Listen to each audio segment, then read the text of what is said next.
Hello, నేను CS రావు. Indian railway కీలకమైనటువంటి నిర్ణయాలు, కీలకమైనటువంటి పరిణామాలకు దారితీసేలా తీసుకుంది. ఏంటి అవి అని అంటే, ఛార్జీలను పెంచటం అనేది ఒక కీలకమైనటువంటి నిర్ణయం. 2, తత్కల్ టికెట్లకి ఖచ్చితంగా ఆధార్ అనుసంధానం చేయాలి అనేటువంటి ఇంకొక నిబంధన. వీటితో పాటు అనేక నిర్ణయాలు ఇవాల్టి నుంచి అంటే జూలై 1 నుంచి అమల్లోకి వచ్చాయి. ఇండియన్ రైల్వే తీసుకున్నటువంటి కొన్ని నిర్ణయాలు. అయితే ఈ సంచలనమైన నిర్ణయాలు భారత ప్రభుత్వం తీసుకుంటుంది రైల్వేలు విషయంలో అని చెప్పి అనగానే నేనేమనుకున్నానంటే, ఎప్పటి నుంచో సీనియర్ సిటిజన్స్కి రాయితీలని తీసేశారు కరోనా సమయంలో భారత ప్రభుత్వం, నరేంద్ర మోడీ గారి ప్రభుత్వం. మళ్ళీ ఆ రాయితీల్ని తిరిగి అందజేస్తుంది అని చెప్పేసి అనుకున్నాను. దానికోసం నేను సెర్చ్ చేశాను. ఇండియన్ రైల్వే తీసుకున్నటువంటి అనేక నిర్ణయాలలో అది కూడా ఉందేమో అని. యాక్చువల్గా రాయితీలు జర్నలిస్టులకు ఇచ్చేటప్పుడు సీనియర్ సిటిజన్కి ఉండేవి కరోనాకు ముందు. ఆ రాయితీలు మొత్తం తీసేశారు, కంప్లీట్ తీసేశారు. మళ్ళా ఆ రాయితీల్ని ఇవ్వాలి అనేటువంటి ఆలోచనే చేయటం లేదు. అప్పుడప్పుడు న్యూస్ వస్తూ ఉంటుంది, భారత ప్రభుత్వం మళ్ళా సీనియర్ సిటిజన్కి రాయితీలు ఇచ్చే అవకాశం ఉంది రైల్వేలో, రైల్వే ప్రయాణాన్ని వాళ్ళకి సులభతరం చేసేటువంటి అవకాశం ఉంది అనేది. కానీ ఎక్కడా కూడా అఫీషియల్గా వాళ్ళకి రాయితీలు ఇస్తున్నాము అని చెప్పి అయితే ఎక్కడా లేదు. తాజాగా తీసుకున్నటువంటి అనేక నిర్ణయాల్లో అది కూడా ఉంటుందని చెప్పేసి నేను భావించాను, కానీ అది ఎక్కడా లేదు. కాకపోతే దాదాపు 3.5 కోట్ల ఫేక్ సంబంధించినటువంటి అకౌంట్స్ ఉన్నాయి. ఈ అకౌంట్స్ ద్వారా తత్కాల్ టికెట్ని బుక్ చేసుకుంటున్నారు చాలామంది.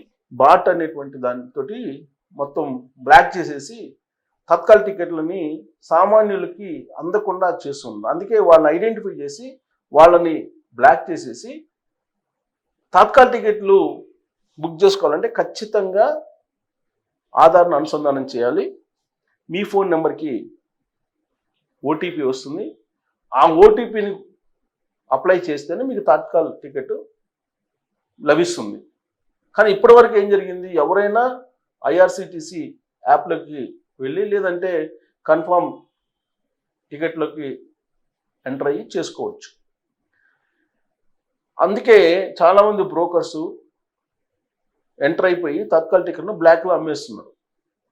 దీనికి చెక్ పెట్టేందుకు భారత ప్రభుత్వం ఆధార్ లింక్ని ఖచ్చితంగా పెట్టాలి. ఆధార్ లింక్ పెట్టడంతో పాటు ఓటీపీ వస్తే ఆ ఓటీపీని ఎంటర్ చేస్తేనే మీకు తత్కాల్ టికెట్ ఓకే అవుతుంది.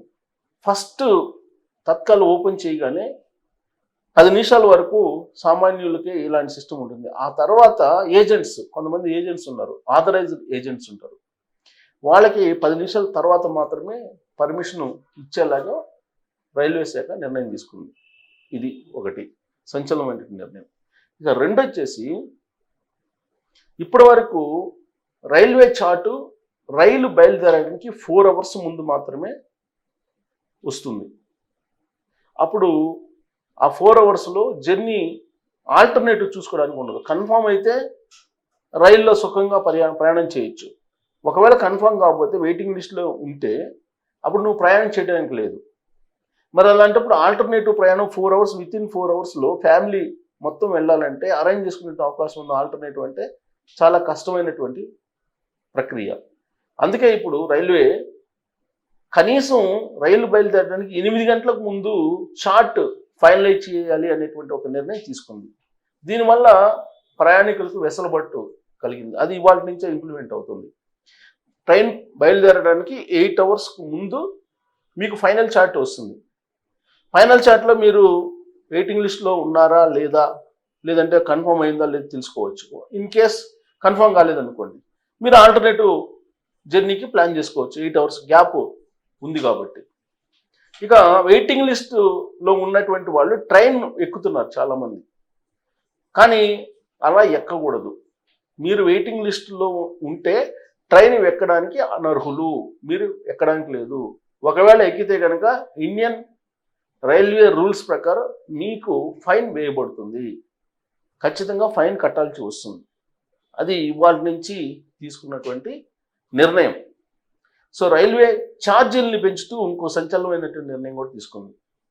అంటే స్లీపర్ క్లాస్కి కాకుండా సెకండ్ క్లాస్కి ఒక 500 కిలోమీటర్స్ వరకు లేకుండా 500 కిలోమీటర్స్ దాటితే ఛార్జీలు ఇస్తారు. అలాగే పెరిగినటువంటి ఛార్జీలు ఎక్కువగా సెకండ్ ఏసీకి, అలాగే థర్డ్ ఏసీకి, ఫస్ట్ ఏసీకి ఇలా పెంచారు. సో పెంచినటువంటి ఛార్జీల వివరాలు ఏంటి అనేది మనం తెలుసుకునేటువంటి ప్రయత్నం చేద్దాం. ఇప్పుడు తాజాగా వెలువడిన దాని ప్రకారం భారతీయ రైల్వే ప్యాసింజర్ ట్రైన్ టికెట్ ధరలను పెంచింది. COVID-19 తర్వాత ఇది పెరగడం. జూలై 1 అంటే ఇవాళ నుంచి నాన్ ఏసీ మెయిల్ ఎక్స్ప్రెస్ రైళ్లలో కిలోమీటర్కు 1 పైసా పెరుగుతుంది. కిలోమీటర్కు 1 పైసా. ఏసీ క్లాసుల్లో కిలోమీటర్కు 2 పైసలు, నాన్ ఏసీకి 1 పైసా. సబర్బన్ టికెట్లు 500 కిలోమీటర్ల దూరం వరకు సెకండ్ క్లాస్ ట్రావెల్కు ధర ఉండదు, పెంపు ఉండదు. 500 కిలోమీటర్లకు మించినటువంటి దూరాలకు సెకండ్ క్లాస్లో కిలోమీటర్కు 0.5 పైసా పెరుగుతుంది. ఇక మంత్లీ సీజన్ టికెట్ల ధరలో కూడా ఎలాంటి మార్పు ఉండదు. సవరించిన టికెట్ల ధరలు, సబర్బన్ టికెట్ల ధరలో ఎలాంటి పెంపు లేదు. మంత్లీ సీజన్ టికెట్ల ధరలో మారవు. సాధారణ సెకండ్ క్లాస్లో అంటే సెకండ్ స్లీపర్ 500 కిలోమీటర్ల వరకు ధరలో పెంపు లేదు. 500 కిలోమీటర్లకు మించిన సెకండ్ క్లాస్ దూరాలకు కిలోమీటర్కు 0.5 పైసా. మెయిలు మరియు ఎక్స్ప్రెస్ రైళ్లలో కిలోమీటర్కు 1 పైసా. ఏసీ క్లాసుల్లో కిలోమీటర్కు 2 పైసలు. సో తాత్కాలిక టికెట్ నేను ఆల్రెడీ చెప్పాను కదా, తాత్కాలిక టికెట్ బుకింగ్ ఆధార్ తప్పనిసరి కీలక ప్రకటన చేసింది. జూలై 1 నుంచి అంటే ఇవాళ నుంచి బుకింగ్లు ఆధార్ ఆధారిత ధృవీకరణ తప్పనిసరి అని చెప్పింది. జూన్ 10న జారీ చేసిన ఆదేశాల ప్రకారం తాత్కాలిక ప్రయోజనాలను సామాన్య వినియోగదారులకు అందించడానికి ఈ కొత్త నిబంధనను రైల్వే శాఖ తీసుకుంది.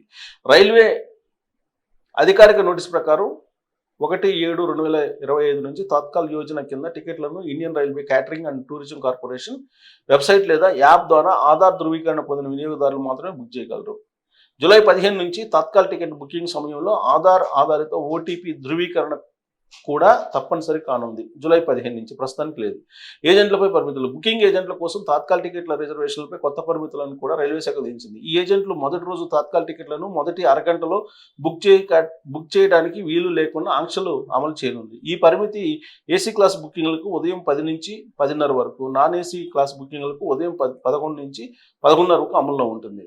Centre for railway information systems IRCTC ఈ మార్పులకు అవసరమైన ఏర్పాట్లు చేసుకోవాలి. ఈ విషయాన్ని అన్ని జోనల్ రైల్వే విభాగాలకు తెలియజేయాలని రైల్వే మంత్రిత్వ శాఖ ఆదేశించింది.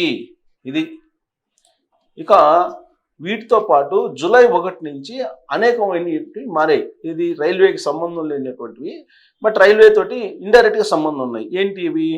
పాన్ కార్డు ఆదాన్ని తప్పనిసరి చేస్తూ ఒక నిర్ణయం తీసుకుంది పాన్ కార్డు విషయంలో. అలాగే ఇది 25 డిసెంబర్ 30 నాటికి పాన్ కార్డును ఆధార్తో లింక్ చేయాలి, లేకపోతే 26 నుంచి పాన్ ఇన్యాక్టివ్ అయిపోతుంది. సో లింక్ కోసం ఈ ఫైలింగ్ పోర్టల్లో పాన్ ఆధార్ వివరాలు నమోదు చేసి రిజిస్టర్ మొబైల్ నంబర్కు వచ్చే ఓటీపీ ధృవీకరించుకోవాలి. ఇక ఆదాయ పన్ను రిటర్న్ గడువు పొడిగింపు. ఆదాయ పన్నుని రిటర్న్ చేసేదాన్ని ITR ఫైలింగ్ గడువుని జూలై 31 నుంచి సెప్టెంబర్ 15 వరకు వాయిదా వేసింది. అప్పటి వరకు మీరు పన్నులను చెల్లించవచ్చు. 46 రోజులు సమయం ఇస్తుంది చివరి నిమిషంలో తప్పులు చేయకుండా ఉండేందుకు. ఇక తాత్కాల్ రైల్వే టికెట్ బుకింగ్ ఆధారం, ఇది చెప్పాను ఆల్రెడీ. ఇక రైల్వే ఛార్జీలు పెరుగుతాయి. అది బ్యాంకింగ్ ఛార్జీలు, క్రెడిట్ కార్డు విధానాల మార్పు. సో ఇవాళ నుంచి ఇవి కూడా మారినాయి. ఏంటంటే జూలై 15 నుంచి ప్రీమియం కార్డులపై ఎలైట్ ప్రైమ్, వీటిని ప్రీమియం కార్డులు అంటారు. ఉచిత ఎయిర్ యాక్సిడెంట్ కవర్ ఉండదు. క్రెడిట్ కార్డులలో కనీస చెల్లింపు మొత్తానికి ఇతర ఛార్జీలు వర్తిస్తాయి. HDFC బ్యాంకు అద్దె చెల్లింపులు 10,000 పైన వాలెట్ రీలోడ్లు, 50 పైన యుటిలిటీ బిల్లులు మరియు 10,000 పైన గేమింగ్ ఛార్జీలపై 1% ఛార్జీ విధిస్తుంది HDFCది. ఇన్సూరెన్స్ ప్రీమియంపై నెలకు 10,000 రివార్డు పాయింట్ల వరకు సంపాదించవచ్చు. ICICI బ్యాంక్ వచ్చింది. ఉచిత లావాదేవీల పరిమితిని మించిన తర్వాత IMPS ATM ఛార్జీలు వర్తిస్తాయి. బ్రాంచ్లో నగదు లావాదేవీలపై నిర్దిష్ట పరిమితిని మించితే ఫీజులు వర్తిస్తాయి. తర్వాత UPI ఛార్జ్ బ్యాంక్, అదే జూలై 1 నుంచి బ్యాంకులు UPI ఛార్జ్ బ్యాక్ అభ్యర్థులను నేరుగా రీట్రై చేయవచ్చు. ఇంతకు ముందులా NPCI జోక్యం కూడా ఉండదు. దీని ద్వారా రాంగ్ పేమెంట్లు లేదా వివాదాస్పద UPI లావాదేవీల సెటిల్మెంట్ సరళీకృతం అవుతుంది. రీఫండ్లు త్వరగా జరుగుతాయి. ఇది మార్పు. ఆదాయ పన్ను సంబంధించి మరింత సమాచారంతో లేటెస్ట్ అప్డేట్ కోసం ఇది ఆప్షన్. సో ఇది మార్పులు. ఇది జూలై 1 నుంచి క్రెడిట్ కార్డుల విషయంలో కానీ లేదా రైల్వే విషయంలో కానీ పాన్ విషయంలో కానీ రిటర్న్స్ ఈ మార్పులు జూలై 1 కంటే ఇవాళ నుంచి ఉన్నాయి. సో ఇవన్నీ చూసిన తర్వాత రైల్వే శాఖ మార్పులు అయితే చేసింది, కానీ చాలా కాకపోతే సీనియర్ సిటిజన్స్కి రాయితీలు, తర్వాత వికలాంగుల రాయితీలు, ఇవన్నీ రాయితీలు ఏమీ ఇవ్వట్లేదు రైల్వే శాఖ. మరి దీని మీద మీరు కామెంట్ చేయొచ్చు. Thank you.